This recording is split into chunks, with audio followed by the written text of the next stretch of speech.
Welcome to A Year of War and Peace. I'm your host, Brian E. Denton.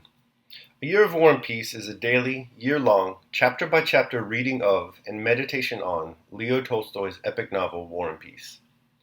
In these videos and podcasts, you'll be treated to a free reading of one chapter per day of the novel, plus a reflective essay I've written individually tailored to that day's chapter.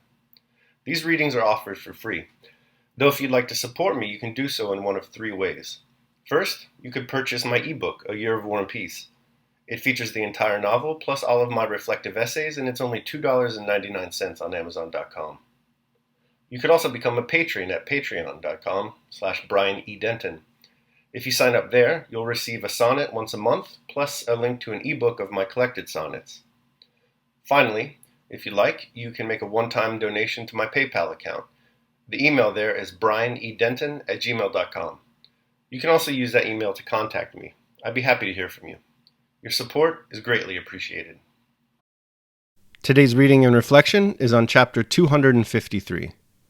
Chapter 253. Pierre, having decided that until he had carried out his design, he would disclose neither his identity nor his knowledge of French, stood at the half-open door of the corridor, intending to conceal himself as soon as the French entered. But the French entered, and still Pierre did not retire. An irresistible curiosity kept him there. There were two of them. One was an officer, a tall, soldierly, handsome man. The other evidently a private or an orderly, sunburned, short and thin, with sunken cheeks and a dull expression. The officer walked in front, leaning on a stick and slightly limping. When he had advanced a few steps, he stopped, having apparently decided that these were good quarters, turned around to a soldier standing at the entrance, and in a loud voice of command, ordered them to put up the horses. Having done that, the officer, lifting his elbow with a smart gesture, stroked his mustache and lightly touched his hat. "Bonjour, le compagnie," said he gaily, smiling and looking about him. No one gave any reply. "Are you the master here?" the officer asked Gerasim. Gerasim gazed at the officer with an alarmed and inquiring look. Courtier, Loriment," said the officer, looking down at the little man with a condescending and good-natured smile. "The French are good fellows. What the devil? There, don't let us be cross, old fellow," added he, clapping the scared and silent Gerasim on the shoulder. "Well, does no one speak French in this establishment?" he asked again, in French, looking around and meeting Pierre's eyes. Pierre moved away from the door. Again the officer turned to Gerasim and asked him to show him the rooms of the house. "Master not here, don't understand, me, you," said Gerasim, trying to render his words more comprehensible by contorting them. Still smiling, the officer spread out his hands before Gerasim's nose, intimating that he did not understand him either, and moved, limping, to the door at which Pierre was standing. Pierre wished to go away and conceal himself, but at that moment he saw Makar Alexievich appearing at the open kitchen door with the pistol in his hand. With a madman's cunning, Makar Alexievich eyed the Frenchman, raised his pistol, and took aim. "Board them!" yelled the tipsy man, trying to press the trigger.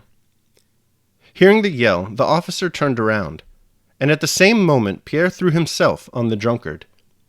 Just when Pierre snatched at and struck up the pistol, Makar Alexievich at least got his fingers on the trigger, there was a deafening report, and all were enveloped in a cloud of smoke. The Frenchman turned pale and rushed to the door. Forgetting his intention of concealing his knowledge of French, Pierre, snatching away the pistol and throwing it down, ran up to the officer and addressed him in French. "You are not wounded?" he asked. "I think not," answered the Frenchman, feeling himself over. "But I have had a lucky escape this time," he added, pointing to the damaged plaster of the wall. "Who is that man?" said he, looking sternly at Pierre. "Oh, I am really in despair at what has occurred," said Pierre rapidly, quite forgetting the part he had intended to play. "He is an unfortunate man who did not know what he was doing." The officer went up to Makar Alexievich and took him by the collar. Makar Alexievich was standing with parted lips, swaying, as if about to fall asleep, as he leaned against the wall. "Brigand, you shall pay for this," said the Frenchman, letting go of him. "We French are merciful after victory, but we do not pardon traitors," he added, with a look of gloomy dignity and a fine, energetic gesture. Pierre continued, in French, to persuade the officer not to hold that drunken imbecile to account. The Frenchman listened in silence with the same gloomy expression, but suddenly turned to Pierre with a smile. For a few seconds he looked at him in silence. His handsome face assumed a melodramatically gentle expression, and he held out his hand. "You have saved my life. You are French," said he. For a Frenchman, that deduction was indubitable. Only a Frenchman could perform a great deed, and to save his life, the life of Monsieur Rambel, captain of the 13th Light Regiment, was undoubtedly a very great deed. But however indubitable that conclusion and the officer's conviction based upon it, Pierre felt it necessary to disillusion him. "I am Russian," he said quickly. "Tut, tut, tut. Tell that to others," said the officer, waving his finger before his nose and smiling. "You shall tell me all about that presently. I'm delighted to meet a compatriot. Well, and what are we to do with this man?" he added, addressing himself to Pierre as to a brother. Even if Pierre were not a Frenchman, having once received that loftiest of human appellations, he could not renounce it, said the officer's look and tone. In reply to his last question, Pierre again explained who Makar Alexievich was, and how just before their arrival that drunken imbecile had seized the loaded pistol, which they had not at that time to recover from him, and begged the officer to let the deed go unpunished. The Frenchman expanded his chest and made a majestic gesture with his arm. "You have saved my life. You are French. You ask his pardon? I grant it to you. Lead the man away," said he quickly and energetically. And taking the arm of Pierre, whom he had promoted to be a Frenchman for saving his life, he went with him into the room. The soldiers in the yard, hearing the shot, came into the passage asking what had happened, and expressed their readiness to punish the culprits, but the officer sternly checked them. "You will be called in when you are wanted," he said. The soldiers went out again, and the orderly, who had meanwhile had time to visit the kitchen, came up to his officer. "Captain, there is soup and a leg of mutton in the kitchen," said he. "Shall I serve them up?" "Yes, and some wine," answered the captain. All right, that concludes my reading of chapter 253 of War and Peace. I will now proceed to my reflection on the same. A Year of War and Peace, Day 253. A Just Vengeance. The great French nation has, like many nations before and since, been the author of some fairly horrible moral outrages. The Reign of Terror, the crimes of colonialism, the introduction of andouillette to the global menu.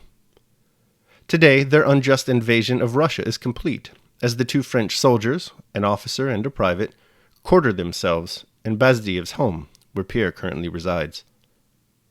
Let us quickly review the beef, de boeuf, Pierre has with the French at this particular moment. They have invaded his homeland. They have occupied his city. They have murdered his best friend and hundreds of thousands of his countrymen. Pierre has plenty to be upset about. By all accounts, it'd be perfectly understandable if he were to unleash a raging homicidal fury down upon these two usurpers. But he doesn't. Far from it. In fact, Pierre betrays his plans of maintaining the secrecy of his identity and knowledge of the French language. Pierre sacrifices his own plan in order to save the two French soldiers' lives, as Makar Alexievich, the drunken buffoon, comes barreling into the room, firing off his pistol at them. Pierre could have allowed Makar Alexievich to have his way. It probably wouldn't have been too difficult to let the two French soldiers die.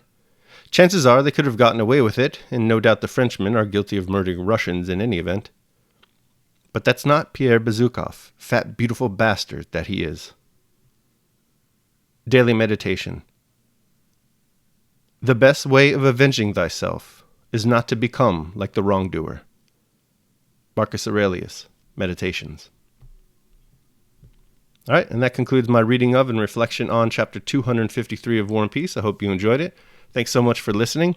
Remember that if you'd like to support me, you can do so either by purchasing the ebook A Year of War and Peace, becoming a patron at patreon.com, or making a one-time donation at PayPal. The links to all that are down below. Your support is greatly appreciated. Tomorrow, we're going to be reading and reflecting on chapter 254 of War and Peace. I hope you'll join me. Until then, take care of yourselves and others.